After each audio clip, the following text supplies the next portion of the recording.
Esse episódio conta com o apoio da Arrimsa, uma marca de calçados veganos. Eles foram a primeira e até hoje a única fábrica de calçados 100% vegano do mundo. Obrigada, Arrimsa, por estar do nosso lado na construção desse mundo mais justo, responsável e amoroso.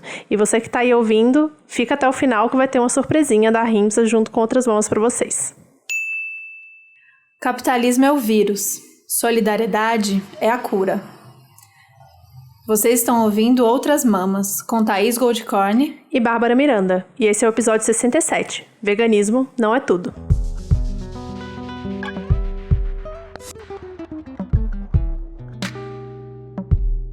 Oi, gente, como vocês estão de quarenteners?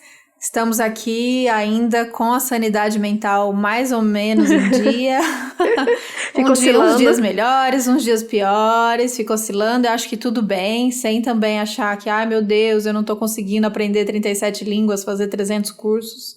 Estamos aí tentando sobreviver. Então, eu li uma frase que eu amei, que é: não é procrastinação se estamos vivendo o fim do mundo, alguma coisa assim. É meio isso, a gente tá só tentando sobreviver. A energia que a gente deve estar gastando, a gente tá gastando para se manter bem, alimentado, ler todas as notícias. Ler as notícias, se impactar com as notícias, o medo do futuro, o medo de ser contaminado, o medo pela família, a raiva do Bolsonaro. São muitos sentimentos que a gente tá lidando. Então respira e tudo bem não ser super produtivo e não tá bem em todos os momentos. Vai rolar umas badzinhas aí, principalmente. A minha tá vindo no final da tarde, assim, que vem linda. E aí sente ela, não precisa também, não posso ficar mal, preciso resolver. A coisa do resolver tudo, né? Falando em resolver tudo, esse episódio vai ser polêmico, Babi? Vai, com certeza. Eu quero só ver os comentários. Vai ser polêmico porque a gente decidiu falar vegana. Uma coisa. A gente decidiu falar de uma coisa que é bem polêmica, na verdade, dentro do veganismo principalmente, mas eu acho que vale pra tudo. Das pessoas que estão sendo oportunistas nesse momento de crise, se aproveitando para colocar suas pautas como prioritárias nesse momento de crise da saúde, da economia, enfim, social que a gente está tendo. Sim, a gente vai falar mais ou menos sobre isso, sobre como veganas, como ativistas, como militante, como veganas políticas, se a gente não chamo mais esse termo, mas que a gente usa a interseccionalidade como uma ferramenta do nosso ativismo. Como a gente enxerga esses ativistas, esses veganos, essas veganas que aproveitam todo e qualquer momento, seja de crise ou de coisa boa ou de qualquer coisa que apareça, para colocar o discurso do veganismo, mas de maneira muito irresponsável e muito oportunista. Fica feio, gente. Tipo assim, o meme da Fazenda, amiga, não tem como te defender. Não faz eu passar essa vergonha. Então, se você não quer passar essa vergonha, vem com a gente até o final, que a gente vai discutir junto sobre isso. A gente quer ouvir o que vocês pensam. Obviamente, não é uma pontação de dedo para quem tá fazendo de um jeito e quem tá fazendo de outro. É mais pra gente refletir mesmo sobre o que nesse momento é efetivo, se precisa fazer desse jeito, se tem outras maneiras da gente levantar a nossa causa, levantar a nossa bandeira de um jeito que não seja por cima de todas as outras coisas, de um jeito que não seja em cima de outro sofrimento. Então, a gente viu muitas reflexões sobre isso, né? Muita gente, sim, inclusive, já sentindo esse incômodo do tipo, ai, nossa, enfiou o veganismo de um jeito... E é sempre de um jeito culpabilizando, sabe? Uma coisa meio, tá vendo? Não sei o quê. Se você fosse vegano, e o veganismo falando em soluções prontas e perfeitas e maravilhosas, trazendo o veganismo como essa solução para todo o mal e todos os problemas. Então, tipo assim, bateu o dedinho da unha, veganismo, resolve. Sabe? Como se fosse uma grande pílula salvadora do mundo. Sim. Hoje eu tava conversando com uma amiga, ativista vegana também, sobre a sensação de que, para algumas dessas pessoas, não tô falando todas, tá? Mas para alguns desses ativistas, se o mundo continuasse hoje exatamente do jeito que ele é, mas se ele fosse vegano, tava ok, tava show pra elas, era isso. Tipo, perfeito, é o mundo perfeito. Pega o mundo exatamente do jeito que ele tá, só que todas as pessoas são veganas. Pronto, pra eles a solução é isso, essa é a solução. Então, se você tem esse incômodo, e se você também não acredita que o veganismo é a única resposta e a única pessoa a única coisa que a gente precisa mudar nesse mundo e que tem muita coisa errada junto e que tem muita coisa a se fazer e que as coisas estão sim conectadas, mas que o veganismo não vai resolver todas as questões do mundo. Vem com a gente que esse episódio é pra gente falar sobre isso. Sim, e aí eu acho que uma das coisas que a gente mais viu nesses últimos dias, que a gente tem compartilhado entre nós duas, né, e com outras ativistas veganas, é um post que diz assim, mais ou menos: os animais passam a vida confinados e você tá reclamando de alguns dias em quarentena?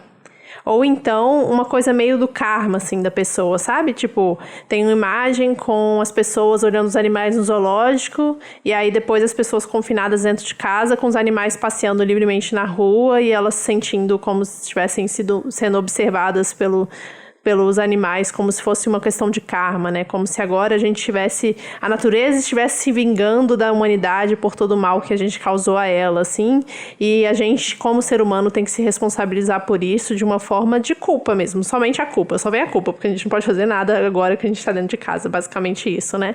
A não ser virar vegano, porque aí vem a pílula mágica do veganismo, de que é a solução pra tudo, né? Então, tipo, agora que você está dentro de casa, que tal repensar tudo que você já fez de horrível na sua vida com os outros animais e vamos mudar essa alimentação, sabe?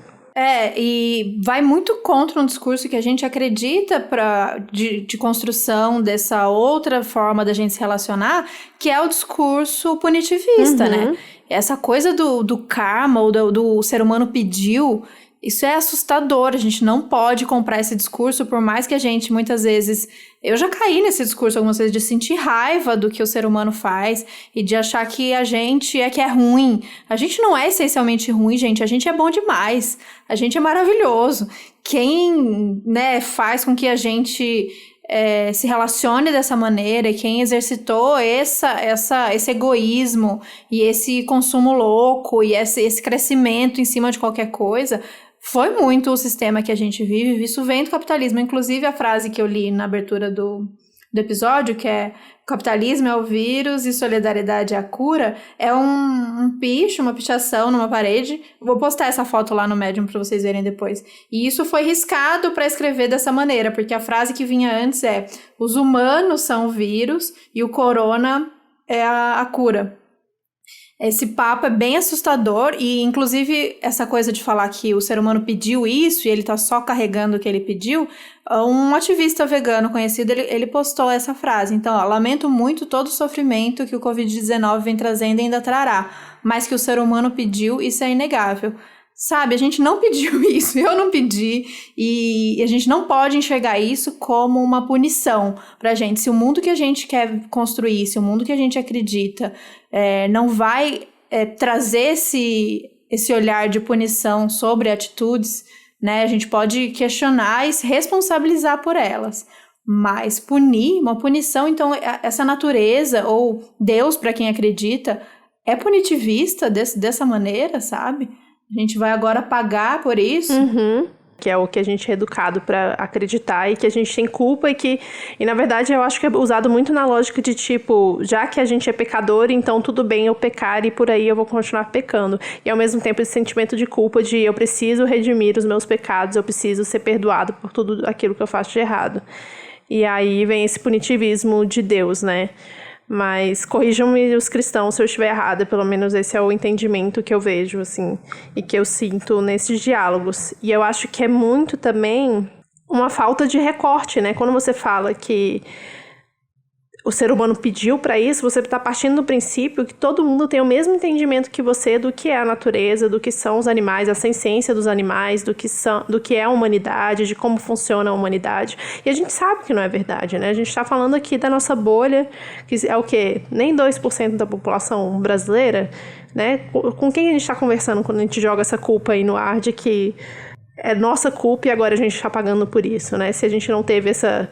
É como se em algum momento a gente tivesse tido a opção de escolher com corona ou sem corona. E a gente falou com corona, yes. E não é dessa forma que acontecem as coisas, né? E a questão dos animais confinados e essa comparação da gente na quarentena, a gente sabe que não é a mesma coisa, né? E aí vem uma coisa de culpa de, cara... só porque tem alguém sofrendo mais que eu não posso sofrer, eu não posso me sentir mal porque eu estou nessa condição agora, né? E como é a quarentena? Quem são as pessoas que estão em quarentena? De que forma, né? Então é muito complicado. As quarentenas não estão iguais, porque o Justus tá numa casa gigantesca, com academia, com piscina, e quando ele se cansa, ele fica com tédio, ele pega e vai pro iate dele curtir, ou ele fica transitando entre a casa do interior e a casa da capital. A nossa quarentena tá bem diferente da minha, diferente de quem tá numa casa minúscula, com uma família cheia de gente, diferente de quem não tem... Diferente de quem não tá nem em casa, né, tá? Diferente de quem não tá nem em casa, como aquela foto assustadora nos Estados Unidos das pessoas em situação de rua com a demarcação. Vocês viram isso? Demarcação horrível. Em volta para fazer um distanciamento. Então, é um discurso muito simplista e muito assustador a gente colocar nesse lugar e querer... trazer de como se eu sempre estive certo, sabe? Então essas pessoas trazem essa visão de que, tá vendo? Eu disse que o veganismo era a solução. Se vocês tivessem me ouvido, não teria corona, alguma coisa meio pra esse sentido. E a gente, obviamente, como ativista vegana e como ativista pela libertação animal, obviamente o que a gente quer é um mundo em que os animais sejam livres. Obviamente a nossa luta vai ser essa.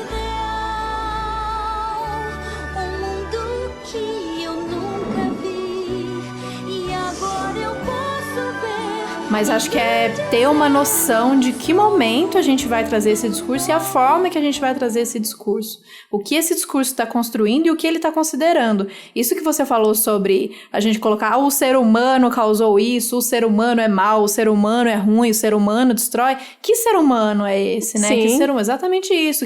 O que você está excluindo quando você coloca essa frase? Qual ser humano destrói? Qual ser humano tem essa visão? E há quanto tempo o ser humano tem essa visão de destruição e de exploração, né? A gente sempre foi assim. Então, são os debates que a gente tem que trazer para não colocar o discurso raso e só jogar do tipo, eu produzo um conteúdo ou eu falo sobre veganismo, aconteceu uma guerra, veganismo, vírus, veganismo, sei lá, lançaram um carro novo, veganismo, saco de lixo, tudo, saco de lixo vegano, todos os momentos que se aproveitar. Então, por isso que a gente chama isso de um veganismo oportunista, sabe? Porque é legal, respira, é a sua causa, pode ser a sua causa maior da sua vida, mas respira que tem momentos e momentos e maneiras da gente falar sobre os animais. Só lembrando, eu não sei se a Sandra falou isso, Sandra Guimarães, maravilhosa, citada, já check, pode riscar que já citamos ela hoje.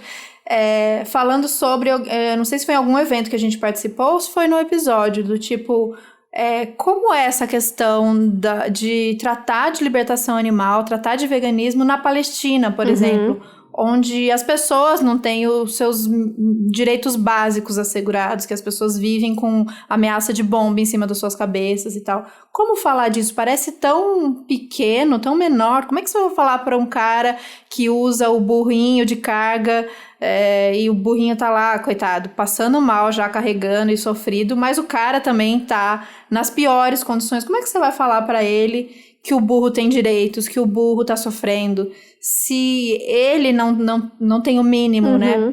Então é um debate bem complexo e ela usou de como é a estratégia da PAL, que é a Palestine Animal League, que ela fala muitas vezes, vocês pesquisem sobre o trabalho deles, que é lindíssimo. Como trazer esse debate? Esse debate, muitas vezes, ele tem que ser feito de uma outra maneira, primeiro pelas margens, primeiro mostrando como pode ser possível, demonstrando essa realidade de uma outra maneira. Então, de repente, você não vai conseguir com que o cara deixe de usar o burro naquele momento, mas você pode explicar para ele como ele tratando o burro melhor, cuidando para que o burro esteja com água e sem uma corda machucando, alguma coisa assim, ele vai ficar melhor e... Vai sobreviver mais tempo. Vai sobreviver mais tempo, alguma coisa nesse sentido. A gente, como vegano, quer isso? Obviamente não. A gente sabe que animal não tá ali pra gente utilizar. mas existe a delicadeza e as camadas desse discurso, dessa conversa, que eu acho que tem maneiras e maneiras, e em tempos de crise é o momento da gente exercitar. Uma coisa é um jeito que você fala com o seu amigo, com o seu brother que vai no sushi tradicional e come por 100 conto e tá nem aí, faz churrasco e fala bem com a vida. Esse você pode sentar o discurso nele. Outra coisa são todas essas camadas que tornam a vida daquela pessoa também mais complicada de conseguir refletir sobre o outro primeiro, né? Não que não exista compaixão, acho que muitas vezes até existe até mais, mas é a maneira de trazer o discurso e a maneira de como isso vai ser conversado. Sim, e pelo que essa história da Sandra conta, né, ela permeia o cuidado, né, esse princípio do cuidado, de que a gente tem que cuidar de todo mundo e todos os seres em volta da gente, independente do quão oprimido ele esteja, ou qual é a função social aí, né, dando exemplo como o burro, que tem toda uma função social aí no caso da Palestina. E tem aqui também, a gente pode entrar dentro de vários exemplos, mas eu acho que não precisa se estender, né, dos pequenos agricultores, que ainda não tem um sistema de agrofloresta vegana ou da permacultura, enfim, que ainda utilizam de animais, e que o discurso é totalmente diferente, né, do que é para uma pessoa que tá ali só no consumo desenfreado de animais, né, ou pensando só no lucro Sim. que ele vai ter, que ele tá ali junto da exploração dos animais. E eu acho que entra tudo nessa questão dessa culpa que a gente estava falando antes, nesse termo que eu nunca tinha ouvido falar, na verdade, mas não me surpreendeu e não foi uma novidade quando eu li, assim, no imagético aqui da minha cabeça, que é o ecofascismo, né? Que é você simplesmente colocar Sim. a humanidade em xeque e dizer que a gente é culpado por tudo que acontece no mundo de ruim, e por isso a única solução é para a humanidade acabar. Então acho que tem muitos veganos, muitos ativistas pelos direitos animais, o direito da natureza, ambientalistas que estão usando esse discurso, e que ele é muito negativo, porque, né, isso não é uma solução. A gente vai continuar existindo, a gente vai continuar vivendo nesse planeta, e a solução não é acabar com a humanidade. A solução que a gente traz aqui, que a gente sempre apresenta nesse podcast, junto das pessoas que estão junto, né, da gente nessa luta, é de uma sociedade que conviva em harmonia com a natureza, que tenha o cuidado como princípio, a compaixão e a empatia como princípio, e não a destruição máxima de tudo, né? A gente realmente está numa situação e dentro de um sistema que destrói e que está mais destruindo do que está dando tempo da natureza de se recuperar. Mas pegar essas imagens de Veneza com os golfinhos e com os animais e peixes ali nos canais de Veneza, ou enfim, sei lá, o Ibirapuera cheio de pássaros, sabe? Ou os animais indo no meio da cidade e falar, ó, tá vendo? Só tirando o ser humano que vai ficar bom, é que não vai dar certo isso. Porque a gente sabe que não é uma realidade plausível, que ninguém vai jogar uma bomba atômica para matar a humanidade inteira, que se jogar uma bomba atômica vai matar os animais também. Então não tem essa discussão, não tem como imaginar esse cenário sem humanos. A gente tem que conseguir pensar num cenário com humanos, né? Convivendo com os animais e a natureza de forma mais harmônica mesmo, né? Eu não vou dizer que vai ser equilibrada, Sim. porque eu não acredito que seja, mas em algum momento, mas mais harmônica de alguma forma. Sim, esse conceito é muito louco, porque é isso, é uma vertente, enfim, uma corrente, aí me corrija se eu estiver errado, de um monte de ambientalista que defende de que o ser humano é uma praga para o planeta mesmo, uma praga da humanidade.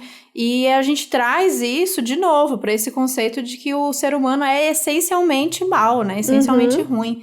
E a gente acredita numa outra forma, a gente acredita que o sistema é o grande culpado e que a gente consegue se organizar de uma outra maneira. Gente, a gente vendo poucas e lindas ações de solidariedade e de pessoas se ajudando, a gente não é ruim não, gente. Olha, a canceriana aqui, olhando eu choro tanto com as iniciativas e com as coisas, quando a gente vê que num momento de maior crise, de maior vulnerabilidade, a gente consegue olhar para o outro e tentar aliviar a dor dele de alguma maneira, ou tentar se colocar no lugar dele de alguma maneira. Então, esse pensamento é bem assustador, porque ele abre espaço, e por isso o ecofascismo, ele abre espaço para práticas autoritárias. Então, se o ser humano é ruim, então para de nascer ser humano, para de se reproduzir aí, parem de ter filhinhos, porque mais filhinhos, mais destruição.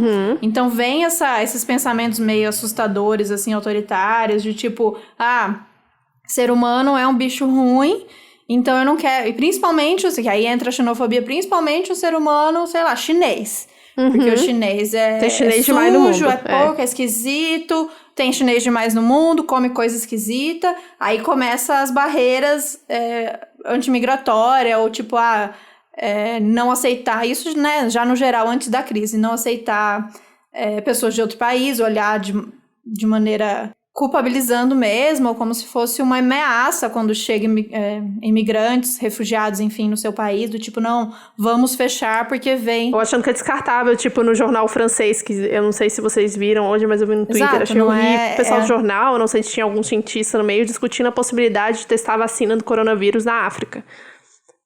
Porque eles já são pessoas que estão mais propícias a morrer com o vírus, se o vírus chegando lá e se espalhar, que eles não têm um sistema de saúde bom e etc. Então é mais fácil já testar nele, que se alguém morrer não tem problema. Basicamente isso, né? Como se o ser humano fosse descartável. E é a mesma lógica que alguns governantes, não vamos dar nomes aos bois, mas podemos, muito bem, Bolsonaro, né? Acha que tudo bem, ou o dono do Madeiro falar, tipo, não, tudo bem morrer algumas pessoas, contanto que a gente continue funcionando. Também é uma certa forma de fascismo, né? De achar que algumas pessoas são descartáveis. Sim, claro. Porque essas pessoas que são descartáveis são o quê que eles estão falando? São os velhos e as pessoas que já tinham alguma doença. Então, são pessoas que não produzem, são pessoas que não entram ali no jogo do capital. Então, foda-se, sabe? Sim. Se elas morrerem, elas não estão produzindo mesmo. Então, o importante é não morrer ali a parte jovem que ainda está dentro do sistema produzindo e fazendo a máquina girar. Então, muito cuidado com esse discurso. Às vezes eu vejo muitos veganos caindo nesse discurso, às vezes na inocência, do tipo, realmente... Ou então a galera também do ambientalismo, do lixo. A gente vê uns posts assim, tipo, porque o ser humano, olha o que ele faz. Nenhum outro animal faz isso. A gente concorda, né? A gente tem a noção da responsabilidade, o tanto de destruição que a gente causa e que a gente gera, o tanto de exploração e o tanto de devasta por onde a gente passa. Mas a gente acredita que existe uma outra forma, e é por isso que a gente luta. A gente não luta, então, para exterminar o ser humano, a gente luta para que esse mesmo ser humano, que é criativo, que é solidário, que é empático, esse mesmo ser humano valorize essas características, estimule essas características e a gente comece a pensar numa outra forma de se organizar, sabe? Sim, e aí partindo até do princípio de olhar pra dentro de cada um de nós, porque eu já fui essa pessoa que falou, tipo, o ser humano é lixo, pode jogar fora, sabe?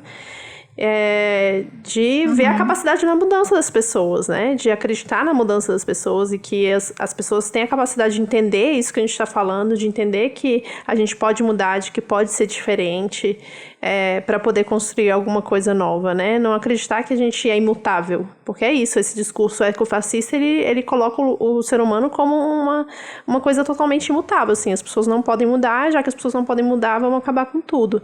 E não é verdade, né?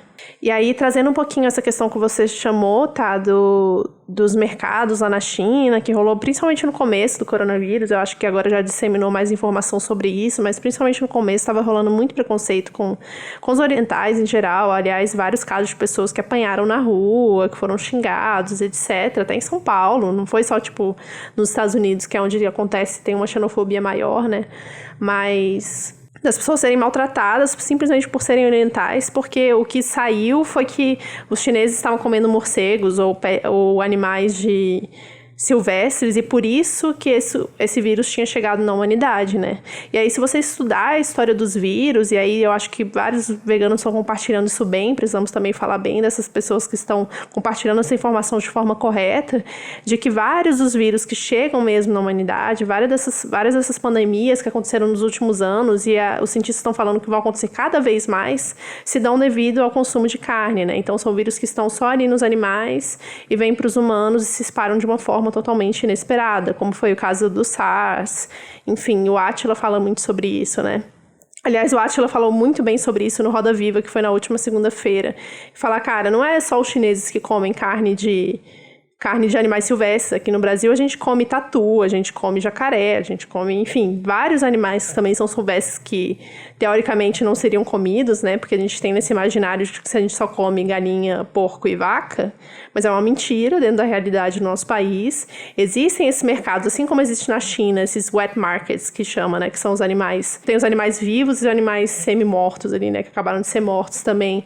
Tem toda essa cultura da carne que tá em todos os países, não é só aqui, mas a gente precisa refletir sobre a nossa própria cultura antes de julgar a cultura dos outros e entender que não é culpa dos chineses, que a doença da vaca louca começou na Europa, que... Qual que era a doença do porco mesmo? Gripe suína. A gripe suína começou nos Estados Unidos, sabe? Então tem várias questões que a gente não tá prestando atenção. Uma das maiores causas de morte dos Estados Unidos, que é salmonela, vem por conta do consumo de ovos. E a gente não tá falando sobre isso de uma forma coerente e de uma forma para falar sobre o sistema. A gente fala somente sobre o consumo individual, né? De tipo, essas pessoas estão erradas porque elas estão comendo carne, mas a gente não fala sobre quanto que o sistema está errado. Por que essas carnes estão vindo dessa forma? Por que as pessoas escolhem esses mercados, né? Enfim, é o sistema todo cagado. E então a gente tem que pensar sobre isso e pensar de uma forma que não culpabilize somente os indivíduos ou somente determinadas culturas para a gente poder justificar a raiva que a gente está sentindo com relação ao nosso isolamento ou ao vírus como um todo, né? Sim, muito, muito bom isso. Porque é exatamente isso. Se vem uma doença, se vem da Europa ou dos Estados Unidos, é como lá é o lugar... É uma doença do mundo. Uhum. Agora, se a doença surgiu na China, chineses, sim, são porcos, olha o que vocês estão fazendo, mandando pro mundo, meu Deus, ou pessoas horríveis e tal. Então, entender por que esse discurso de que quando vem dos Estados Unidos e da Europa... Acontece, é uma doença que aconteceu e não tinha muito o que fazer. E justamente isso, lembrar que não são só animais silvestres, todos os animais, as zoonoses estão aí em todos os animais, a maneira como esses animais são tratados, são mortos, a carne... Gente, a carne, né? Carne Sim. é carne. Inclusive, no vídeo do Earthling Edge, ele mostra que foi a da vaca louca que a doença justamente veio porque as vacas eram Sim. alimentadas de carne. De carne de vaca. Sim, vaca louca foi isso que aconteceu. De carne de vaca, forçando um canibalismo. Enfim, muita coisa errada e é isso, a gente não vai deixar, a gente não tá pedindo pra vocês, a gente não tá propondo que a gente vai deixar de colocar essas informações e de falar sobre isso.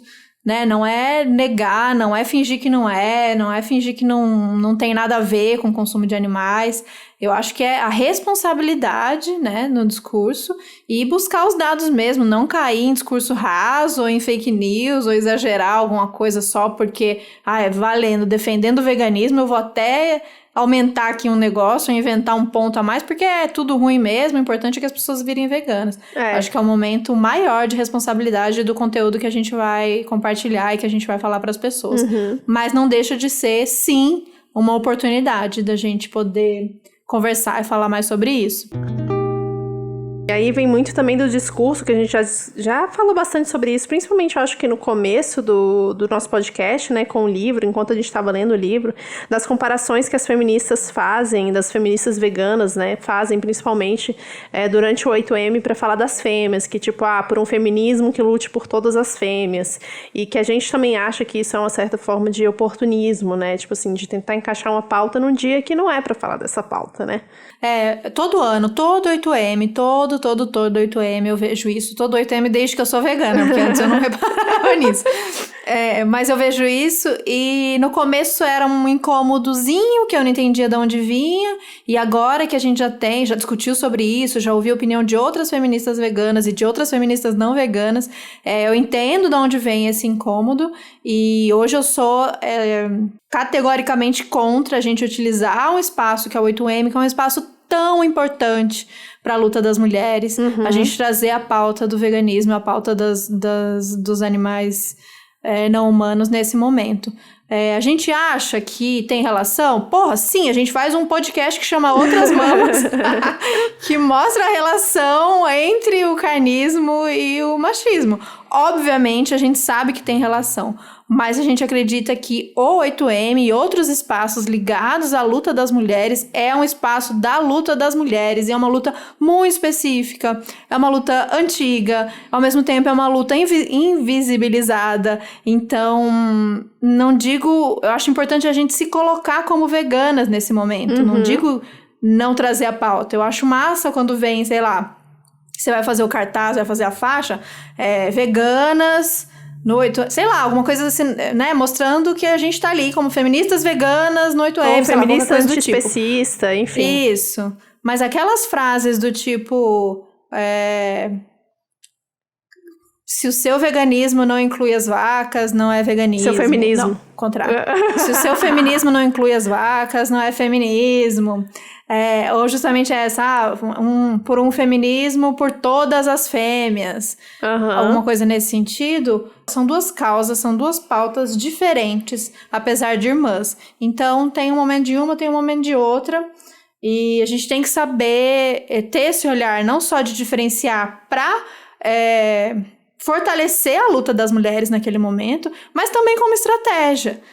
Vocês conseguem imaginar que a gente precisa estar do lado dessas mulheres feministas, e se o nosso objetivo como vegana é que outras mulheres e outras pessoas olhem para o veganismo de uma outra maneira, será que no 8M é o melhor momento da gente dizer que o feminismo delas está errado? Sabe? Eu sou bem contra essa estratégia, acho que ela é bem pouco produtiva. Então, é nesse sentido, e por isso que se relaciona com essa questão agora do vírus, de como e onde a gente vai se utilizar dessa cartada de veganismo aí, e não só como péssima estratégia, mas como não acreditar que é ali o momento ou é a solução para tudo. Por isso, veganismo não é tudo. Porque não vai responder todas essas questões. Se a gente falar de questão animal num contexto de patriarcado, de machismo, se a gente não linka com todas as outras coisas, a gente continua tendo um veganismo machista, como tem de monte. Sim. Enfim. E aí eu acho que outra faceta dessa história toda é um veganismo que muitas vezes se diz feminista, mas não consegue colocar o feminismo em todas as instâncias do seu discurso, né? Que a gente tá vendo muito, não só dentro do veganismo, mas como a gente acompanha muito as pessoas veganas, tem muito disso, de o veganismo como remédio, como salvação, como aumento de imunidade, e principalmente um veganismo que é gordofóbico e que diz que se você virar vegano, você não vai sofrer tanto de ficar tanto tempo parado na quarentena, porque você não vai engordar porque você é vegano, você tá comendo muita coisa saudável, e sua imunidade vai estar muito boa, porque você tá comendo mais vegetais, você tá tomando shot de cúrcuma e gengibre e suco verde todo dia de manhã, e aí seu intestino vai funcionar perfeitamente bem, e tudo vai ficar lindo, maravilhoso. Quando você sair da quarentena, você vai continuar perfeita, sabe? Então, tá faltando um pouco também de recorte aí, né? De classe, de entender que nem todo mundo tem acesso aos alimentos que você tem acesso.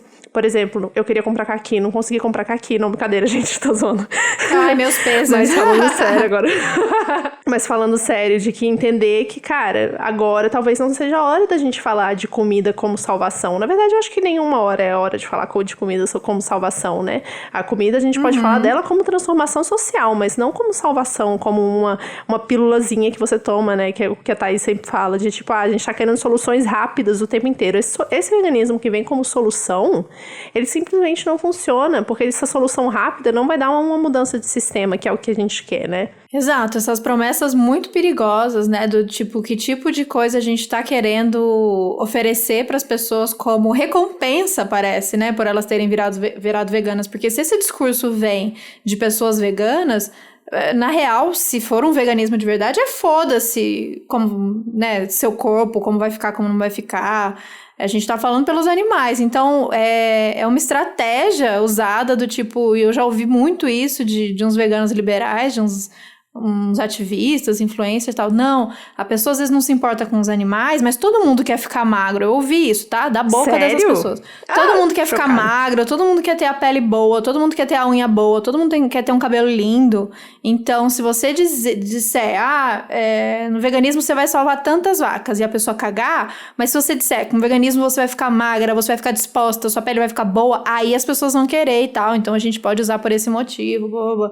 Isso é tão assustador, isso é tão perigoso. Primeiro porque não é garantia de nada disso. A gente sabe muito bem, a gente já falou disso algumas vezes, o veganismo não é garantia de nada disso, porque você pode ser um vegano que come tudo errado, que come bastante, que come processado, que come industrializado de monte.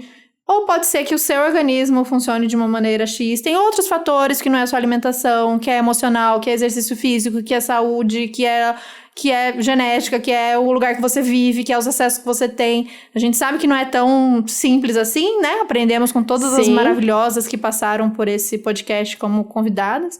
E outra, que tipo de desejo é esse que a gente está alimentando, se não é essa nossa crítica? Porque a crítica do bem-estar... E a gente acredita muito de que todos deveriam buscar a saúde como um bem-estar, então exercício físico para a nossa saúde, para o nosso bem-estar, para a gente viver bem. Mas a gente sabe muito que, falando principalmente de mulheres, o discurso para cair ali na gordofobia e na pressão estética maluca é fino assim, igual fio dental, né, para passar. Então, bem perigoso. E a gente vê agora, nesses momentos de crise, as pessoas se aproveitando, sim, desse discurso. E aí entram não só os veganos, como pessoas que falam de uma alimentação saudável, natural, enfim. Do tipo, neste momento tem que cuidar da imunidade. É isso que você falou, toma um shot de gengibre, um shot de cúrcuma. E acho que Ju, Comida Saudável, falou sobre isso, né? E Cris Maimone, maravilhosa, nutricionista, falou também nos perfis sobre não existe essa solução milagrosa e única neste momento. Então, você fez toda a sua vida uma alimentação de um jeito... E aí, hoje, você resolve que você vai começar a tomar de manhã um shot. Aliás, tô precisando de um shot, minha voz tá indo embora aqui.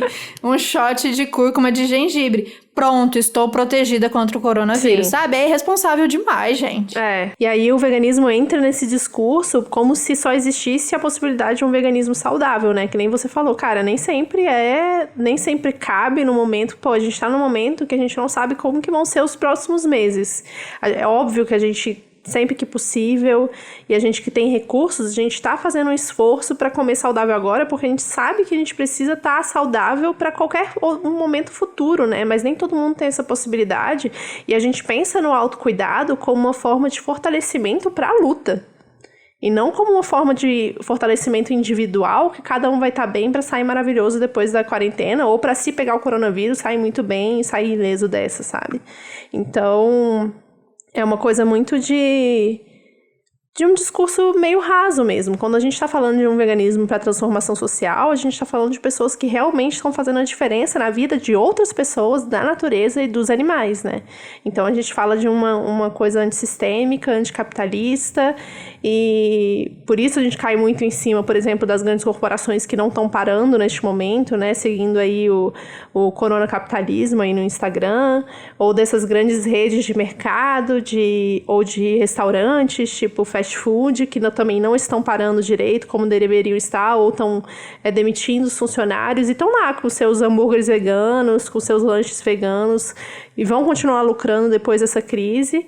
E a gente entra numa intersecção de pessoas que estão falando dessa culpabilização do ser humano por conta do coronavírus, ao mesmo tempo defendendo empresas que estão lucrando com o coronavírus, que estão sendo extremamente escrotas, né, para eu colocar logo aqui a palavra certa para isso, durante esse momento de crise, demitindo seus funcionários, reduzindo salários, reduzindo carga horária de trabalho, sem questionar os funcionários com isso, e ainda assim estão sendo bem colocadas na imagem por estarem vendendo coisas veganas, né, produtos veganos. Então, a gente tem que prestar muita atenção, assim, aonde os discursos se encontram e que não deveriam se encontrar, né? E que a gente tem que ser coerente em todos os momentos. É isso, a gente quer ficar forte, eu quero ficar com as pernas bem fortes, os braços bem fortes. Não pra eu ficar bonitona na foto, mas pra assim que acabar isso, a gente pegar e tacar fogo nas lojas da Van, no iate do Roberto Justus. E no Madeiro. O que mais? Nas lojas... No Madeiro... E onde mais a gente conseguir, depois a gente tem que ter perna pra sair correndo. Então é pra isso que eu quero ficar forte, sabe? Então vamos subir escada, subir e descer escada, vamos fazer agachamento, vamos cuidar da nossa imunidade pensando da gente tá bem pra gente conseguir cuidar das outras pessoas. Então primeiro cuida da gente pra depois cuidar de quem precisa. Podem ser quase que as mesmas ações, mas são as intenções e as motivações que vão ser outras, sabe? Então, sair desse lugar também de vou me salvar aqui porque salve-se quem puder, nem que eu tenha que pisar na cabeça de um monte de gente, mas eu quero estar bem, eu vou proteger a mim e no máximo aqui, sei lá, meus parentes próximos, né? Mãe, filhos, irmã. E o contrário disso, a gente quer estar bem pra gente conseguir ajudar todas as pessoas à nossa volta, da gente expandir esse conceito do vamos proteger eu aqui, eu, minha mãe, minha avó e meus irmãos.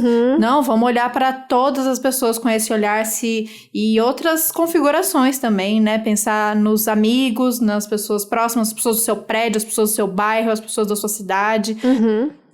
E também uma coisa que eu queria falar sobre essa questão de, tipo, a gente se manter forte, né? Tá tendo uma cobrança muito grande, que a gente falou sobre a gordofobia também, de você se manter ativo, se manter produtivo e aprender 1000 cursos e etc. E a gente não entrar nesse lugar de culpa de não estar conseguindo fazer isso também, né? Eu tava conversando com a Isadora e a Thaís num grupo esses dias sobre que eu tinha conseguido ser muito produtiva essa semana, ter feito muita coisa, e quando foi, tipo, ontem eu acordei mal e não consegui fazer nada antes das 4, absolutamente nada. Eu basicamente dormi e comi antes das 4 da tarde. E eu tenho que ficar me lembrando o tempo inteiro de que mesmo num ritmo normal de vida, sem coronavírus, eu também não deveria ser tão produtiva assim, e que a gente precisa respeitar esses ciclos, esses tempos e esses momentos de reclusão mesmo, que a gente precisa ouvir o nosso corpo e ouvir o que a gente está sentindo para poder ficar forte também, porque senão a gente só vai isolar esse sentimento cada vez mais, e isso depois vai virar um problema psicológico muito louco que só com muita terapia para resolver. Então, vamos se respeitar também, vamos entender que a gente não precisa ser produtivo, não precisa aprender 1000 línguas, não precisa fazer exercício todos os dias. Eu tô fazendo exercício todos os dias, mas porque é uma coisa que realmente tá me fazendo muito bem, e mesmo assim eu tô ficando deprê no meio do dia. Então, é isso, sabe? Segue a vida como vai. Faz como o básico, tenta tomar um solzinho naquela frestinha. A vitamina D é importante. Se você tem mais espaço, ótimo. Se você mora em casa, arrasou. Mas se você mora em apartamento e não tem nem sacada, frestinha que entra, bota uma canguinha no chão que seja e pega esse solzinho, toma água, se alimentar. É isso, por enquanto, é só isso que eu peço pra vocês. E aí vai tentando acrescentar as coisas aos poucos. Eu tô bem pouco produtiva. E aí você sabe que foi muito bom a última sessão com a terapeuta, com a Mari, um beijo. Obrigada por manter minha saúde mental em dia. Que uma coisa que ela reparou, eu tava muito nessa de me culpar, de ai meu Deus, eu tô uma bosta, eu tô conseguindo falar besteira no Instagram, que aliás voltei com tudo pro Instagram, mas é só besteira, gente, um conteúdo que preste, não tem uma reflexão séria, é só meme, é só putaria, é só besteira, é foto minha, eu tô assim, mas é porque a minha cabeça está assim, então não teria como ser diferente. E aí contando isso pra ela, e aí um dia que eu não tava assim tão animada, eu tava mais pra baixinho também, tava bem amadinha, introspectiva, e ela falou: Thaís, que momento do seu ciclo que você tá? Naquele momento que ela perguntou, e eu sou a pessoa que eu uso há anos, aplicativo, às vezes, eu teve época, agora eu não faço mais, que eu fazia a mandala lunar, mas aconteceu tudo isso, e isso me dominou de uma maneira que eu não tinha ideia do momento do mês que eu tava. Nenhuma. E aí ela me lembrou do tipo, Thaís, quando a gente tá trabalhando mais na rua, ativo, fazendo as coisas, os impactos do nosso ciclo às vezes nem são tão perceptíveis assim, porque a gente tá tão desconectado do nosso corpo e da gente, que às vezes passa e você nem viu. Mas nesse momento de confinamento é você com o seu corpo. Então eu aqui basiquinha, igual uma planta, eu tô aqui, eu acordo, aí eu sofro, aí eu sinto o sofrimento, aí eu tomo uma água, eu sinto a água, eu como um café da manhã com calma, que eu nunca fiz, Daí eu durmo quando eu sinto sono à tarde. Então eu tô tendo esses momentos que é como deveria ser, tirando todo o estresse e o turbilhão na cabeça, mas de rotina eu tô aqui, eu tô presente comigo. E isso faz com que no momento que eu tô, por exemplo, numa TPM, vai vir a introspecção maior ainda, eu vou notar ela. Sim. Quando eu estiver ovulando, eu vou ficar tarada e eu vou ficar empolgada, eu vou ficar mexendo gato, e eu vou querer ficar tirando foto minha sem parar. E a gente tá tão desconectado que nesses momentos a gente tá conseguindo perceber. Mas nesse momento que a gente tá muito com a gente, eles vão vir com tudo. Então tentar lembrar também desses momentos, e não só o momento do ciclo, momento menstrual, mas momentos nossos que a gente tem. Momento de alegria durante o dia e um pico de tristeza quando começa a cair a luz. Normal, gente, é sentir essas ondas e acolher todas elas, porque essa coisa que o capitalismo fez com que a gente acreditasse que a gente tem que estar sempre ativo, sempre produzindo, sempre de pé, sempre disposto, porque outro dia tem mais, tem que produzir mais. É máquina, né? Porque, enfim, afinal a gente é o quê? Uma mercadoria que não pode falhar, que não pode parar. E a gente não é, sabe? Vamos lembrar que a gente não é, então vamos aceitar as baixas e do jeito que vier, tanto as baixas como as empolgações demais, como a vontade de não fazer nada e a besteira e a vontade de tacar fogo no Bolsonaro, toda essa raiva, a tristeza, o ódio, todos esses sentimentos, abraça eles, esse é o momento. Sim. E aí, pra não falar só desgraça e ficar falando mal do que os outros estão falando na internet, eu acho que a gente podia falar um pouco das iniciativas legais, né? Quais as pessoas que estão tomando posturas legais, que estão postando textos legais sobre isso e realmente pensando num veganismo que englobe raça, classe, né, gênero, e que entenda que tem essas divisões mesmo, que a gente tem que prestar atenção para conseguir construir alguma coisa nova, e um veganismo que seja sistêmico e anticapitalista de fato, né? Então a gente tem pessoas que obviamente já passaram por aqui, a gente não cansa de repetir: Sandra Guimarães, Ju, Vegana Prática, Ju Comida Saudável, a Ju Vegana Prática... Cris Maimone. A Ju Vegana Prática não passou aqui, mas vai passar ainda, com certeza. Que estão compartilhando receitas para facilitar a vida das pessoas nessa quarentena, que está sendo uma loucura. Mostrando novos ingredientes, novos sabores. O último episódio nosso com a Bruna Crioula, então, nem se fala. Essa coisa de você sair pra rua, pra ir fazer a sua compra, o seu mercado... A sua compra não, né? O seu mercado ali, na rua mesmo, no seu bairro, na sua quadra, né? Se você é de Brasília. Que tem muita planta que a gente pode comer e que é nutritiva e que pode ajudar a gente nesse momento ou num futuro momento de escassez, né? Que a gente não precisa depender dos mercados 100% do tempo.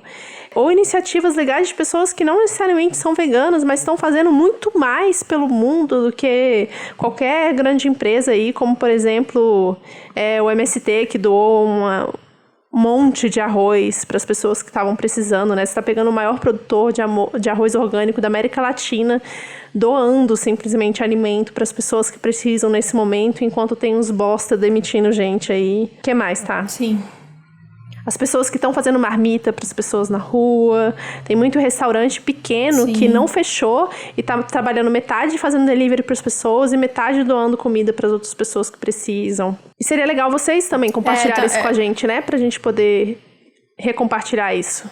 Sim, tem iniciativas, eu falei esses dias sobre a questão de usar máscara, da importância nesse momento de sim, quando sair para o mercado para as coisas usar máscara, porque uma amiga minha que está em Praga falou que lá a República Tcheca está se diferenciando na quantidade de pessoas contaminadas porque todo mundo lá tá usando máscara, e lá começou uma corrente de solidariedade de, principalmente grupos feministas, mas pessoas no geral, costurando máscara em casa e distribuindo para as pessoas, porque a máscara normal, descartável, tá em falta, enfim, e com tecido que tem, do jeito que tem. Isso é uma iniciativa muito legal. Se vocês souberem de alguém que tá fazendo isso, a gente divulga também, pra gente se cuidar nesse sentido, tá? Então, como que a gente pode fazer pra gente se cuidar, seja com comida, com água? Eu vi pendurado aqui na árvore de casa, pegaram com um saquinho mesmo de supermercado e penduraram um tubo de álcool gel e um outro de detergente. A gente já falou no outro episódio sobre as pessoas dentro do prédio colocarem avisos dizendo que se disponibilizam para ajudar. São essas iniciativas de solidariedade. Agora, focando muito nessa palavra em solidariedade, ontem teve aquela live com a Angela Davis e com a Naomi Klein, que foi maravilhosa, gente. Foi assim, eu tava na bad, eu tava bem mal, bem desesperançosa, e foi assistir a Angela Davis e a Naomi Klein falando sobre usar esse momento pra gente trazer essa reflexão sobre a quebra deste sistema, a reconstrução para além desse sistema, o que a gente quer reconstruir, que práticas a gente quer reconstruir de afeto, de cuidado.